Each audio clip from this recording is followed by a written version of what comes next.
26 April 1684 Chhatrapati Sambhaji महाराजांनी बिरवाडीच्या किल्ल्यामध्ये इंग्रजांसोबत एक करार केलाय।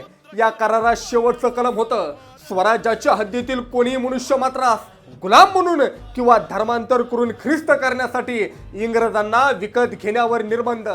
धर्मांतर होऊ नये यासाठी आमिषाच्या बळावर किंवा मारून मुटकून धर्मांतर होऊ नये यासाठी धर्मांतर बंदीचा कायदा करणारा या देशातला पहिला राजा म्हणजे छत्रपती संभाजी महाराज।